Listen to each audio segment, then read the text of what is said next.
Monsieur Macron, respectez la démocratie qui n'est pas un spectacle. Respectez la République qui n'est pas juste une rente mémorielle. Respectez le peuple français dans son unité profonde et non dans ses différences de religion. Respectez vos opposants parce que c'est le premier devoir du plus puissant dans une démocratie. J'ai proposé que l'on traite des questions internationales comme je le ferai sur d'autres sujets. Pourquoi?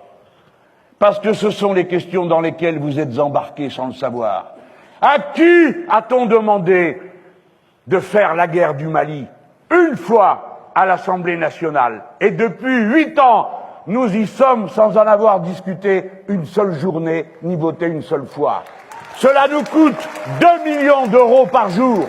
C'est la guerre la plus chère que la France ait faite depuis la guerre d'Algérie. Il y en a pour 5 milliards qui, si nous les avions distribués aux gens qui se trouvent là-bas, auraient davantage pacifié la population que tous les bombardements qu'on a pu y faire. Et nous n'aurions pas perdu 50 des nôtres, sans compter les victimes civiles qu'on ne compte jamais et qui sont non moins nombreuses. Parce que on ne vous a pas demandé, et je veux dire en tout cas que pour moi, non, la Russie n'est pas un ennemi. Non, la Chine n'est pas un ennemi. La France n'a pas d'ennemis dans le monde. Elle a des intérêts, elle a des principes, mais je refuse qu'on s'embarque dans la guerre sans fin à laquelle on nous promet et dans laquelle nous sommes ridicules, comme nous l'avons montré en Australie, où l'on s'apprêtait à armer M. Scott Morrison et les autres dirigeants libéraux de l'Australie, qui, comme des cyniques, des menteurs, des truqueurs qu'ils sont, et de pauvres caniches de l'Empire nord-américain, au dernier moment se sont dédits et ont ridiculisé la France qui ne méritait pas d'être traitée de cette manière. Mais tant mieux du moins, parce que nous ne sommes pas embarqués dans l'alliance des pays qui se trouvent là contre la Chine. La France est une nation pacifique. Et si vous m'élisez, nous cesserons les guerres.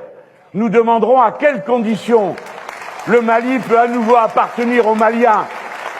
Et nous partirons le jour où on nous dira de nous en aller. Et nous souhaiterons bonne chance au peuple malien, qui est notre peuple ami, et qui choisira bien, comme il l'entend, de faire ce qu'il veut de lui-même. Ces questions, comme elles sont importantes, comme elles sont maltraitées, comme elles sont toutes rabaissées au rang d'un spectacle auquel on ne comprend rien, où un coup succède à l'autre. Un jour, on intervient, le lendemain, on insulte le Premier ministre du Mali. Un jour, on s'en va faire des gesticulations mémorielles. Le lendemain, on insulte le peuple algérien. Quel est cet embrouillamini qui fait qu'on ne sait plus qui est la France? Il faut qu'on le sache de nouveau, et il faut que vous sachiez à quoi vous êtes engagés. Parce qu'aucun traité ne vaut si le peuple n'y consent. Aucune alliance ne vaut si le peuple n'y consent. Et moi, je vous demanderai de consentir à sortir de l'OTAN, dans laquelle nous n'avons rien à faire, dans les aventures militaires perdues d'avance des États-Unis d'Amérique.